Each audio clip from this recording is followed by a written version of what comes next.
It's just always a jam. It's always a jam. I was just thinking that song just doesn't get old at all. It doesn't. You know what? It's the single best, like stock music I could have ever bought. It found its way on day one, and then here it is, and it's still lasting 200 and some episodes in. Hey, everybody. Welcome to the Higher BC Podcast. My name is Joe Way. I am your host, and we do have a good one for you today. We have one that this will surprise everybody. This will surprise everyone. I sent an invite out for this one like a month and some in advance. Like, this is the most planning that's ever been done on a Higher BC podcast, probably ever. And in fact, I sent out invites for 5 episodes in a row because the theme of this is, on March 12th, coming around the corner, HETMA turns 5 years old. That's no. So we're going to start off a 5-week series that's going to cover, kind of the past and into the future, and the things that we've been doing and the things that we're working on, kind of where we've been. And so, this thing kicked off with BC and I, and he was episode 1 of the podcast on 100 and 200 and 130 something or 20, and then a bunch of guest ones you've done. So let's pretend that people never do listen to the show. Please tell people who you are and what you do. My name is BC Hatchett. I'm the Associate Director for Classroom Technology at Vanderbilt University. So my team is over all the learning spaces at Vanderbilt. We manage all the day-to-day operational stuff for the classrooms, help faculty do all their fun things in their classrooms, and try to keep the wheels on the wagon most days. Is that today? That's today. Today was one of those days where I was just like, I see that McDonald's is hiring, and I bet that's way less stress than this. So I'm just going to go do that for a while. And you would get some chicken nuggies. And some chicken nuggies. I think we all know that I am a McDonald's fan. So, but we do have to remember to get the sauce with the chicken nuggets. All the sauces next time for sure. Yeah, that was clearly a late night oversight. So yeah, for those of you who listened to the Best of ISE episode that I haven't posted yet, would know that we ordered some chicken nuggies in Barcelona, and a rookie move by me. I did not get the sauces. It wasn't a rookie move, Joe. It wasn't a rookie move. It was an oversight, because I think we were all thinking we were just going to hammer those nuggies while we were in the Uber. And we were like, sauces are just going to cause cleaning fees. Let's not do that. And then come to find out, we just waited till we got back to the hotel and then discovered, oh, wait, we probably should have gotten sauces with these. So. Yeah, okay, that's good. We can make it not my fault. I'll accept that. All right. So we're here talking about 5 years of HETMA, which is really crazy. In just, a couple weeks, it hits the 5-year mark. So, we've told the story a billion times of just kind of how we started. But why don't you, if I could turn it to you and just kind of reminisce on, if you can even remember back 5 years, what were those things that we were thinking that were even in your mind as to what this organization could be? Joe, it's, when you sent the invite, I started thinking, the first thing I thought was, oh, Jesus Christ, it's been 5 years. Have we aged that much since this came about? And then I saw pictures. No, only you have. No, only I have. You have way more wrinkles and way more gray hair. So, but just thinking back, we had just gotten back from that trip. We kind of had a conceptual idea of, hey, I think this kind of advisory kind of thing could work for everyone. We could pull in smaller schools and larger schools and get better products and better services for our vertical, because like you famously say, if I'm going to buy one of something, I'm going to buy 200 of it. So we were just kind of thinking, hey, we can get better purchasing power and get better products. And boy, this thing has taken a turn and exploded from there. Yeah. And it is interesting because it's hard to look back and just think, okay, well, we had these ideas of what it would be, and And you know what? I think we checked it all off. We wanted more influence with manufacturers. Yeah. Check. Right? We wanted to have a community where we could collaborate and share, the resources among one another. Check. Right? Like everything that we thought it would be, we actually got. But what was interesting, and we'll talk about this in the next couple episodes, where we have Mark and Chris on, we did episode 30 of the Higher Navy podcast, was announcing this, and it was interesting. I think the only person who could put things into words was Chris. Mhm. Like we didn't know how to even explain the organization, Yeah. and yet we're here doing something, but we just knew there was a thing, right? Yeah. And the wild thing is just like our initial concept of what HETMA could be turned out really to just be the low hanging fruit, like the stuff that was just pretty easily tackled. Yeah. So the question is then this: we like to think back and go, wow, remember even 6 years ago, as a vertical, we would complain no one would listen to us. Yeah. How do we get this voice? How do we get a seat at the table? How do all these things, the things that we're almost taking for granted now, right? Yet, so how did it take us and 11 beers in Japan to come up with an idea like this, right? I don't know, dude. I literally, I've been trying to figure it out, and maybe it was just the case that finally our vertical kind of had a public facing cohesive organization that was like, hey, we're here, we're going to make some noise. Because I mean, like you said, like 5-6 years ago, I can still remember going to Infocoms, and you would try to talk to manufacturers, and you were kind of getting butted out because you weren't one of the big manufacturers, or you weren't one of the big integration companies, or they saw education on your badge and they were like, yeah, no, if we can find time for you, we'll fit you in. And everyone was just kind of traveling solo. Now you see education on a badge, and even if you're not a HETMA member, which you should be, sign up at hetma.org. There's a little more attention's paid to the fact that you have education on your badge, that you're in the education vertical. I think people especially, I think one thing that helped was, oddly enough, COVID, because education was still buying. We were the only vertical that was still purchasing during that time. And I think it took a combination of HETMA and force of will and some other things to break that showed that we are a very large part of the AV industry. And not only are we a large part, we're a knowledgeable part. We've got schools that already do internal integration or do their own designs, or have strong AV teams, oftentimes stronger than integration companies that we have to use sometimes.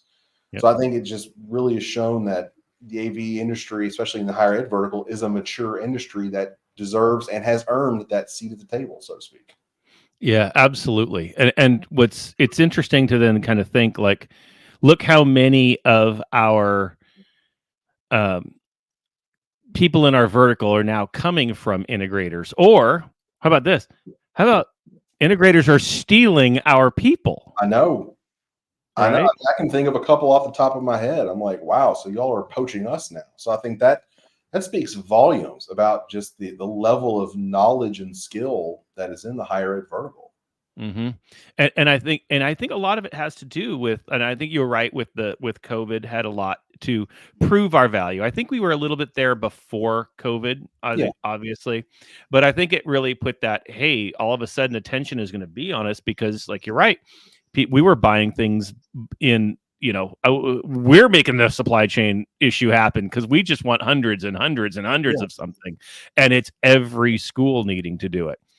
And I think that then that put a focus on us, right? Whatever, if you were a sales rep, you had to step back and say, okay, who is this vertical? What are they? What are they doing here? And we were looking for quality, and we're getting the trainings, and we're getting in there trying to make sure that it is that, the best that we can deliver for our students. And I think that purpose then started to come through, and the industry recognized it. I agree. 1,000%. So, like, if you now had to look back, is there, what would, and I'm going to make you pick one, and there might not be Oh, just no. one, Okay. but what is there one defining moment where you went, this was our turning point, where it went from idea to organization, or, you know, or random ragtag to effective something?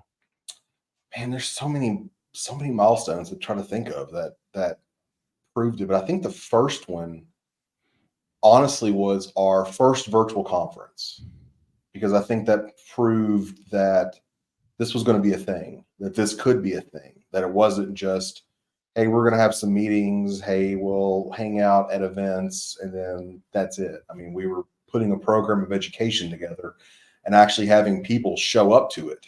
And that was, that was like gratifying, right? I Yep. mean, we had people that wanted to interact with other schools and their peers in a virtual setting. I mean, most of the time you would see a virtual meeting, you're like, yeah, I'll watch the webinar replay and move on with my life. But we had people that were blocking off hours, taking PTO so they could fully participate throughout the day.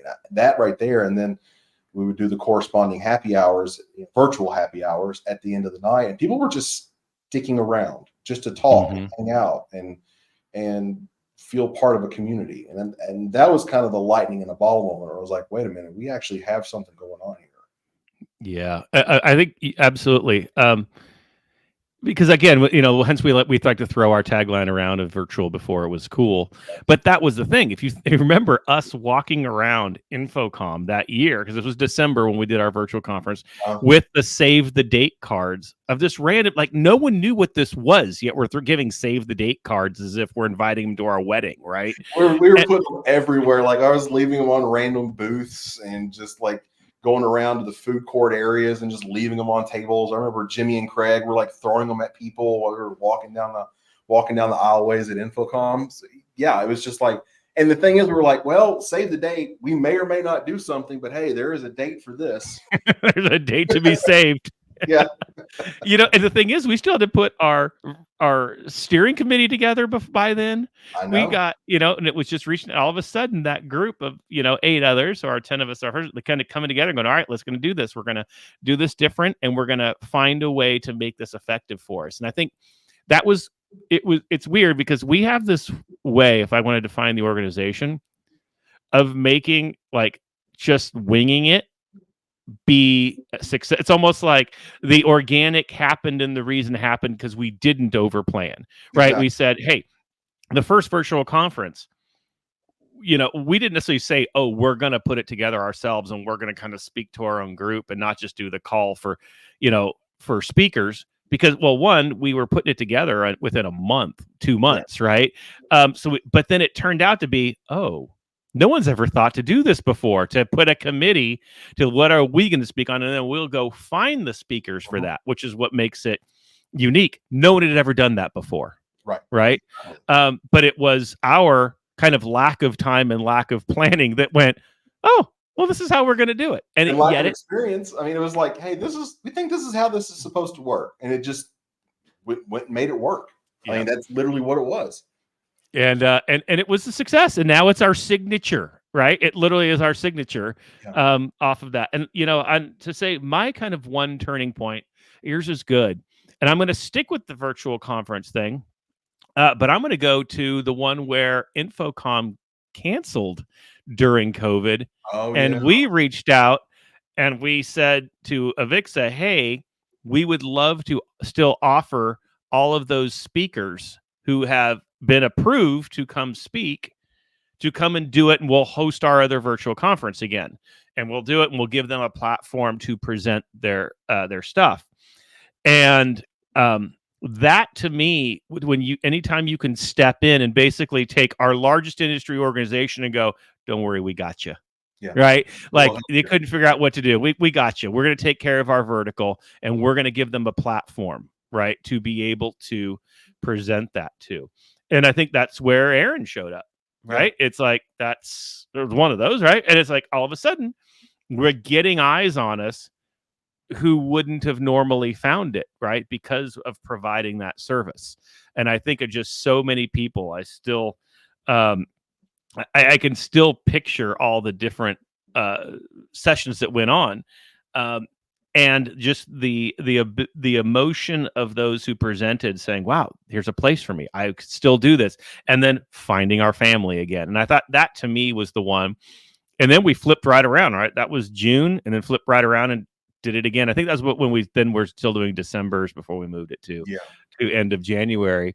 And it was like, all right, we've got something going, let's do it again. And or actually, we then followed it right up too with like the flex space thing and how to prepare for COVID. I remember we did the webinar right after we all moved into COVID, and how can we? You remember that one? Kind of that. I guess it was like That the think tank. emergency one day summit, basically. Yeah, I the remember emergency summit. I that almost totally forgot about that. that was intense because that was like put together in an extremely stressful environment, and everybody was already freaking out. And I remember thinking, I was like, "This is fantastic," because Vandy before COVID, virtual was just not in our lexicon. Like everything was in person, and then, but I think again, man, that kind of shows the power of the higher ed vertical coming together. It was just like everybody was like, we had schools like myself that we had no idea what to do. We were trying to start from scratch. And then we were hearing from schools that do this on a daily basis and what their experiences were. And that helped guide a lot of decisions that I had to make during the time. Yeah, and the thing is like, it was interesting because had we not done our virtual conference before, how would that gap when the industry needed it have to happen? And maybe that's why, we're going to throw that little one-day emergency summit out. We're going to throw the virtual conference for Infocom being canceled out. We're going to take this.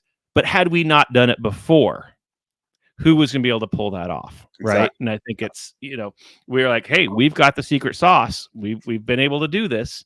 And I thought that was really huge. And you don't want to be like thankful for a global pandemic, but I'll definitely say it had a big reason for our ultimate success, for sure. I agree. And like you said, you don't ever want, it feels weird, like saying that something as traumatic as that has helped us. But I don't necessarily think it was because of the pandemic. I think it was just, that's just the way things happened. Right. Yeah. And we all had to adjust. And just one of the things that happened was that, it kind of showed what our vertical and what this organization could do during a very trying period. Yeah. And yes. I don't even know if there's a follow-up to that, but yes, because that is, yes. All right. So next question then. Oh, that was good. Let's see, I'm supposed to have a follow-up and I just didn't. So, okay. Next question. What, that was your turning point. Yeah. What about a signature moment? What is your one moment, your number one best moment of HETMA, the defining moment to you? Not just if it became an org, but what's your best experience with the organization? Dude, can I give a 1A, 1B, and 1C? Sure, as long as they're not one of mine. No, hopefully they're not. 1A, I would say, was last year. And I was walking to the HETMA booth for the first time. It was still being built. Walking through the show floor, pulling my suitcase along, and there's forklifts and all kinds of crap going back and forth. And then I look and I see the very large HETMA H, and I was just like, "Holy crap! This is a thing. This actually happened." That was 1A. 1B, same event, the Infocom last year, but it was the last night, like I said, Friday night. We were all sitting around and just hearing stories of people saying, "I found my community. I didn't have a place." Like Lyle crying. Lyle made us cry. Lyle made us cry. And, that is one of the, I guess, you never want to see a grown man cry or anybody cry, but just hearing the emotion in his voice and seeing other folks the same way, just like I found my group, I found my people. That was tremendous. And then 1C, don't get mad, but I think it was when I stepped back from vice chair and turned it over to Aaron, because I think that showed that this group had the momentum and the leadership resources to not need a Joe and not need a BC to carry the flag forward. And we know that HETMA is going to be in fantastic hands when we kind of step back a little bit. Yeah. And thanks for all the heads up on that. Thanks for the 8 minutes. I appreciate that. Hey, so you stepped down and we found a vice chair in about 8 minutes. I mean, if I would have planned it, it would have went well against what our principles are. I know. It's just you had to be on brand, right? Yeah, exactly. Had to be on brand.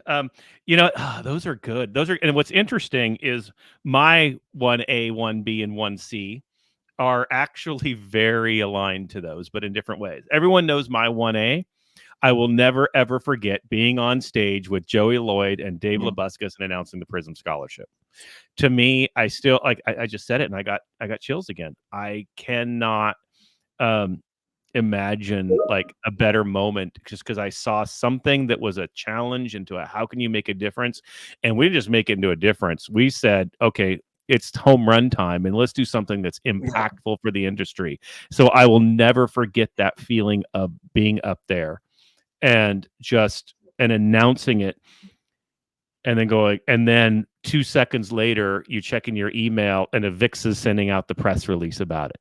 And all of a sudden it was like, oh, wow. So this was at that Infocom banquet was like, so that is my number one. That's my 1A.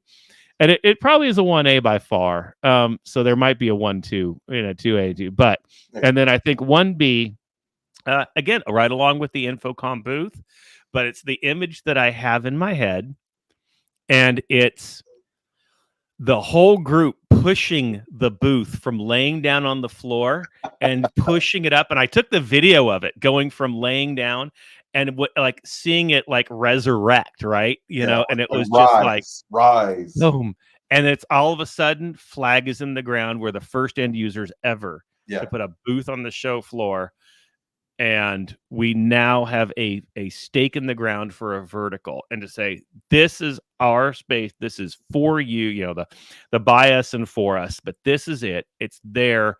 And it was just such a moment to me. And then you look around, who's helping out, right?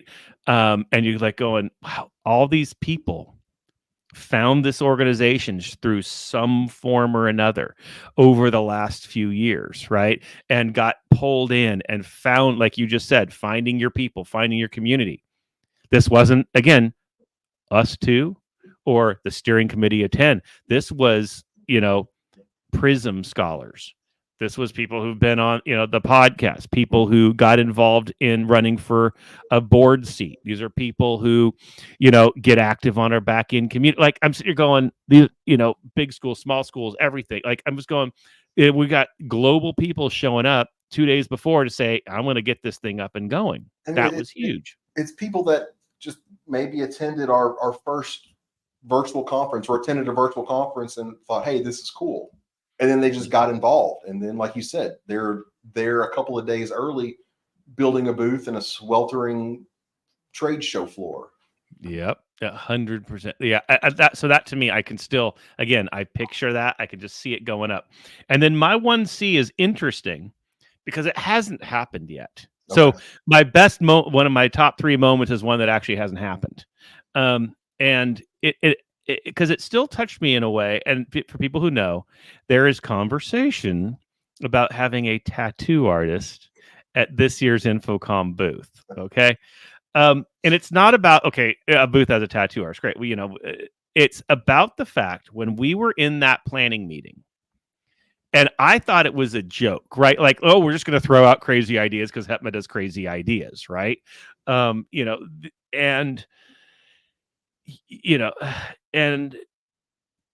then it was like serious. And I was like, wait, you all will really take the HETMA H and you will put it on your body forever. Like this organization means that much to you that you will ink yourself our logo. And there was just yes, you have no idea what this. I'm like going, whoa. Dude, whoa. We had people that wanted to do it last year in Orlando. I mean, that was the thing. That to me is just like, it's humbling. So they're like, wow, we created this thing that was an idea, and then people came and took control over it. And that's the greatest thing. This was not you and I doing this. This was the board doing this. This was the members doing this. This is everyone stepping in some way or another, at all different levels of, of participation, and saying, we're going to turn this into something that's effective for us, and be something great. And then to say, oh, it means that much to you. It's changed your life so much that you'll ink yourself. And that to me is just, it's humbling. It's weird. It just here's the thing, even if it didn't happen, just the conversation that people are like, yes, that's what I think of this. That's what I believe in this organization. And we've done that in 5 years. I know. And dude, you're just kind of going back to your 1A and the Prism Scholarship. Like that's still thinking about the appreciable impact that's had on people's lives and their careers. And I think that was something that we didn't expect necessarily, was the career impact. I mean, we've got people that are getting certified in CTS, finding new jobs because of their involvement with HETMA. That wasn't on the roadmap. We were just talking about people being able to buy stuff cheaper and get better intel on processes and procedures, and having a bigger voice in the industry. I could be wrong, but I don't ever remember us talking about people's lives being changed because of interactions they've had as part of HETMA. Yeah. Oh, and then never mind. How is it that in our top 3, we didn't announce, we acquired 2 companies along the way, little things like that. We had a $6 million donation of equipment for schools in need. Yeah, that didn't make our list. Potentially are looking at going international next year. That wasn't there either. So, I mean, what the heck? What's going on? I mean, but this, it is just amazing to think about. And again, and it's not even just in that short amount of time. Like, it's weird to think how often we were saying we're slow rolling. What if we didn't slow roll from the start? That was just mental. That was mental for us, right? That was our excuse to not have to have responsibility for as long as we could. I don't know, man. Like, I don't, and that's the thing. I think if we hadn't slow rolled it, I think if we'd have pushed harder on certain things, I don't think it would have grown as organically as it has. I think we would have started painting ourselves into corners, and maybe, because if we'd have went hard with our original ideas of where we're just going to talk to manufacturers and have a better voice in what products are made, or have a better voice in how things are built or priced or whatever, I don't necessarily think we would have gotten to things like the Prism Scholarship or acquiring 2 companies, or especially looking at FlexSpace and seeing where that's going to go. I'm super pumped about that. Yeah. I don't think we would have been where we are now if we would have went real hard, because these things would not have grown with the direction of our community. Yeah, absolutely. I still remember our conversation the first time we had a treasurer's report where bar tabs wasn't our number 1 expense. I remember our first conversation with our treasurer, and we were like, hey, we're getting X number of donations at this dollar. And I was like, wait a minute, people want to give us how much money to work with them on stuff? And I was like, oh, wow. Okay. We do have a seat at the table now. Mm-hmm. Absolutely.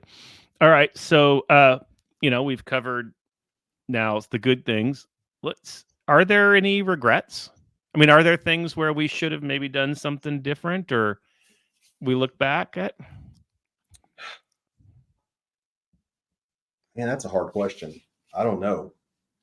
I'll let you tackle that one first. Is there anything that you would have changed? Or the only thing, and we actually mentioned it during our board meeting this morning. I think it's the only thing is we've had, kind of going back to the partners and, the manufacturer partnerships. I really, really hope we get. Oh, how did I just do a thumbs up? I really hope we give them the value. Yeah.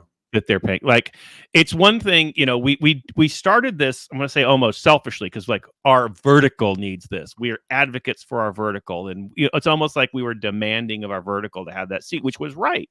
Mm-hmm. But now it's like, okay, now we have a seat. Now we have a duty to treat everybody respectfully. I mean, not what you did before, but right. Like, so when people give us, sponsorship money for things, and especially when they come in at the really high levels, right?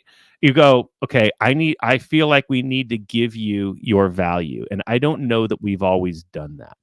I don't, because we've grown so much. It's like every time we come out with a sponsorship list, we got to redo it because we've bought another company. Or now we're going to do this. Or we've had to move, how the podcasts work, how the live shows work, how we do lunch and learns, right? We've had to adjust so much. That's my one regret. And I hope that our sponsors haven't felt that. Hopefully they sit there and go, oh no, this was the greatest thing. And we've heard it from some that definitely, in fact, actually all of them. But I also go, how can we improve that? And so that to me is because that's what's going to be success, what we're going to need for our long-term success. Yeah, I agree. And I hope our sponsors also know that we're dedicated to our partnerships. We're also dedicated on giving good return on their investment in us.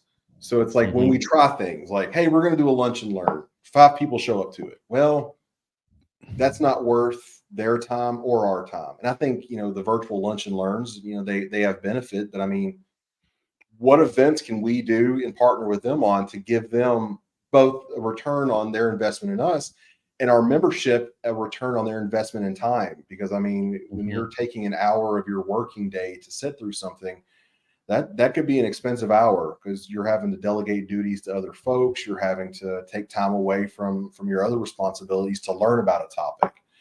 So it's one of those things where I think it's, we are an organic group. We are, but that also means we're very dynamic. We learn as we go. We learn what works. And I think that's a big piece of our success is the fact that we don't, when we learn something doesn't work, we don't try to hammer a square peg into a round hole, so to speak. We try to figure out what didn't work with it and then revamp it to make it better for next time. Yeah. And it might take us a little bit longer because, again, we are an all volunteer organization. Our folks don't get paid for this. Yeah. Like road shows, try to figure out the secret sauce. And I think our sponsors too understand, like how many times we go, look, we're not in this business. We're not in the trade show business. We're not in the road show business. We're not in the product, evaluation business. And then all of a sudden now we're in the trade show business and now we're in the product evaluation business. And now, and like we are everything that we aren't or that we weren't, right? Yeah. And so I think there's always a sense of, hey, give us some grace while we learn and we figure out how to do it right. And we've never, I think like you just said, and we allow it to continue to be organic. And we're okay learning and changing. Like we don't sit there and maybe this is again part of the advantage of not over planning. To over plan means this is how we're going to do it and this is how we're going to make it happen. Well, we don't know. We're not going to claim to know. We're not going to. What we do know is what our vertical needs. How to get it is how we want to make sure we continue to be open to change, right? And that has been a strength of this organization, as allowing the bylaws, allowing our ways of working to adapt and grow in order to fit the ultimate outcome, right? And I think that it does make people go, oh, this is the most disorganized organization there is. And it's like I almost want to say, well, thank you. It's because that means right. It's part of who we are.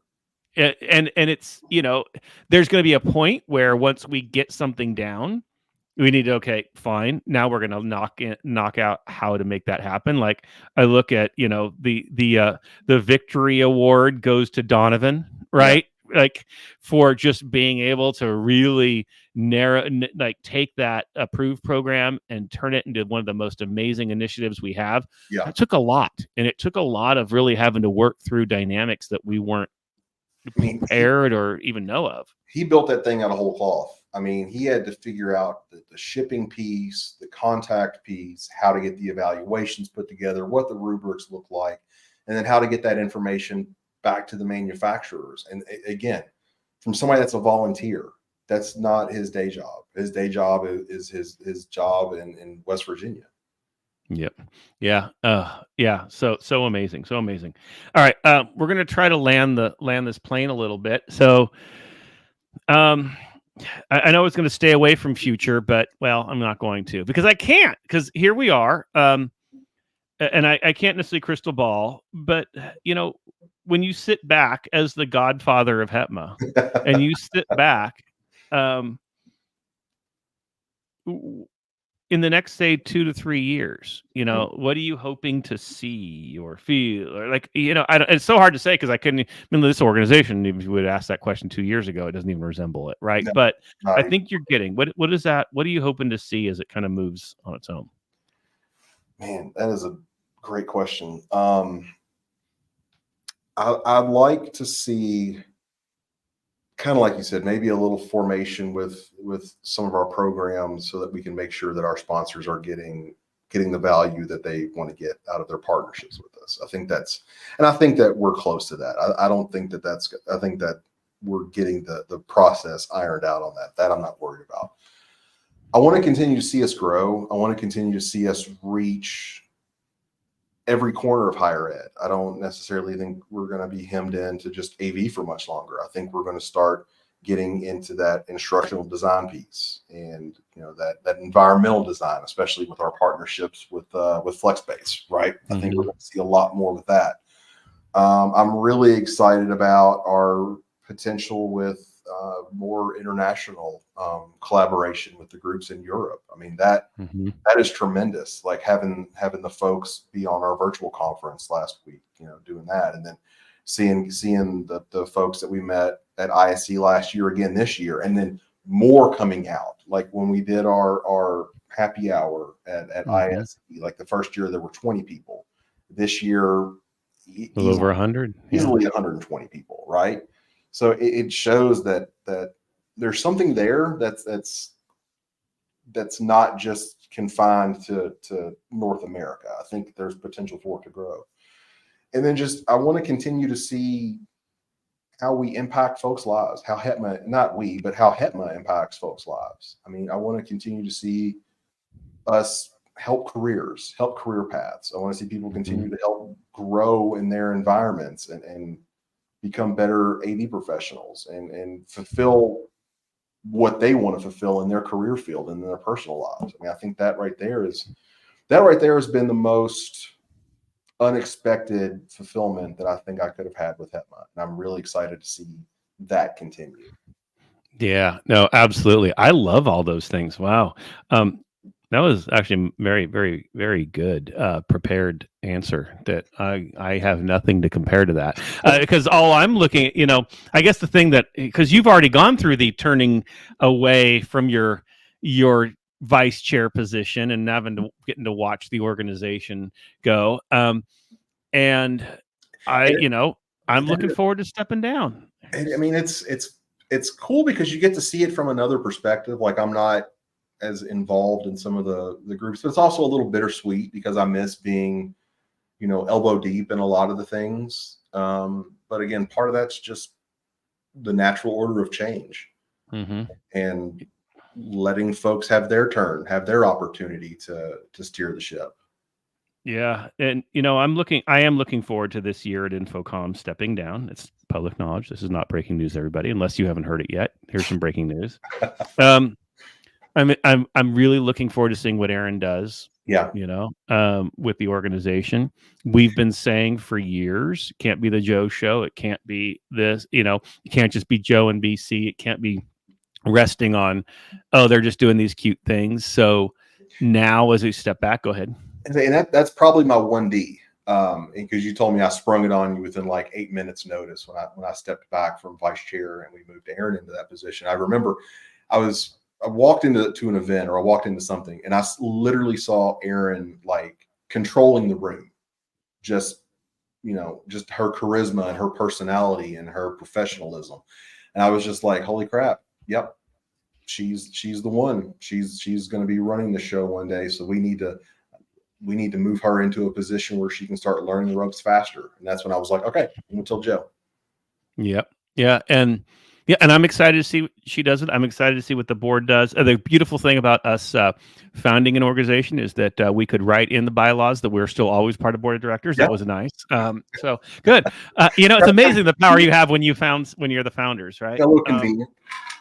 So won't necessarily be going anywhere, but as we've talked about in our board meeting, like I'm actually looking forward to just taking some votes and going, I'm just gonna let Present. this one pass, Yeah. and I'll let you all make the decision you see. Happy to sit here and advise and consent and keep a little of that the purpose going, but I'm looking forward to it taking on its own, and really now becoming an organization. Right. Once I have stepped down, it now has to be an organization of its own. Period. It has to be, and it will be by definition. And that's what I'm looking forward to. And I'm looking forward to it continuing. I think the current board are going to be excited because there probably will be a moratorium on new initiatives and things for a while. They might be able to actually get organized, because, if it weren't for Aaron as vice chair, I mean, helping me even find files, who knows how, where we would be. So I'm really looking forward to that. I think it's going to be a great move into the organization, but I hope that in the next year or two, we are able to really take all these initiatives and they just become individually well-run machines, right? Because we have so many initiatives, but let's get them all and let's get them to where they have that they have the fundamentals to be able to be effective, especially as now we bring new board members in, right? And as you bring in new chairs and we get new blood, being able to take over.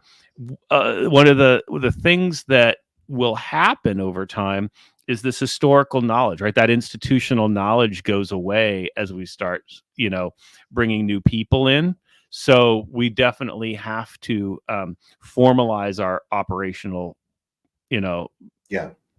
whatever. And I've got no doubt that we will. And some of the stuff that we've done, I mean, we've literally been building the car while it's speeding down the road, trying to get it, trying to make sure that we have something that's going to work and deliver on the initial thing. But you're absolutely right, man. Within a couple of years, even maybe less, this thing's going to be running like a well-oiled machine. Yep, 100%.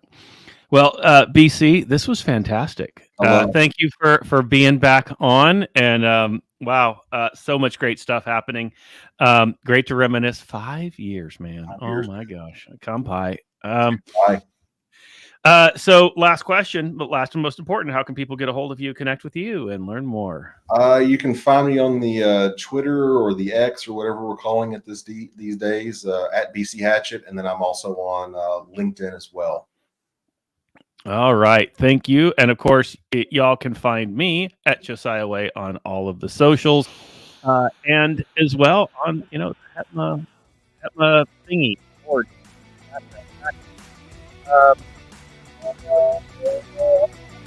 Done this for how about all the opinions expressed here are not necessarily those of our respective institutions and who sponsors the show, companies, organizations, or anybody else that we probably offended during the recording of this thing. And if you didn't like any of these opinions, there might be better ones next time. Yeah, on your own. That's it. Let it breathe. Let it breathe. Let the jam go. Are we gonna let it go? All right, let's let it go. I think it ends in like a second anyway. Oh, okay. But it's good. No, you know what? We're going to let it go. We're just going to dance. We know that everyone's rocking out in their car. Absolutely. They got turned up to 11 right now. And there it goes. See you, everybody. See you guys.